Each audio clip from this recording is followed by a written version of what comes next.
నమస్కారం. మీ జన్మజాతకంలోని కొన్ని కలయికలు జీవితాన్ని మొత్తంగా మార్చేస్తాయి. ఈరోజు నా ఎక్స్పీరియన్స్లో అంటే నేను కొన్ని వేల జాతకాలలో పరంగా రీసెర్చ్లో బయటపడిన ఆసక్తికరమైన యోగాలు మీతో పంచుకుంటాను. జన్మజాతక చక్రంలో లగ్నంలో ప్లూటో గనక ఉంటే వీళ్ళకి మైగ్రేన్, జుట్టు రాలడం, కంటి సమస్యలు ఇట్లాంటివి సూచిస్తుంది. జన్మజాతక చక్రంలో శని రాహువుల కలయిక ఉంటే ఇలాంటి జాతకుల కెరియర్లో ఆకస్మిక బ్రేక్లు, అనేక జాబ్ చేంజెస్ ఉండే ప్రమాదం ఉంది. జన్మజాతక చక్రంలో శనికేతువుల కలయిక ఉంటే దృష్టి దోషం, అంటే ఇలా కనుదిష్టి పడిన వెంటనే ఈ జాతకులకి దేహ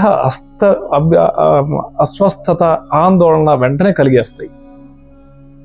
జన్మజాతక చక్రంలో బుధ రాహువుల కలయిక ఉంటే ఈ జాతకులు బిజినెస్ పార్ట్నర్షిప్లకు నో చెప్పడం మంచిది. భాగస్వామ్య వ్యాపారాల్లో ఆర్థికంగా మోసపోయే అవకాశం ఉంటుంది.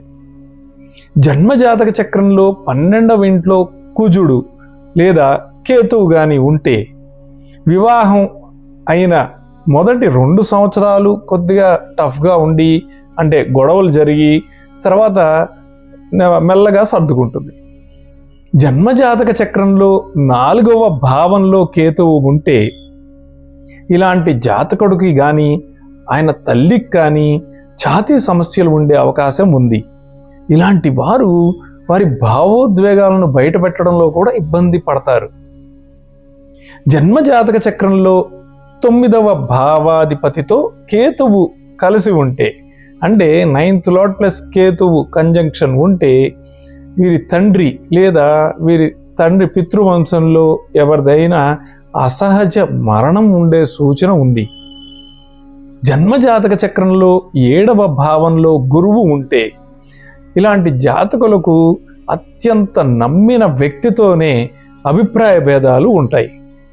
ఇవి సాధారణ సూచనలు మాత్రమే, కానీ మీ చార్ట్ను బట్టి వీటి ప్రభావాలు మారుతుంటాయి కాబట్టి జాగ్రత్తగా గమనించాలి. ఇలా నేను చెప్పిన వాటిల్లో ఏమన్నా మీ జాతకంలో ఉందా? తప్పక కామెంట్ చేయండి.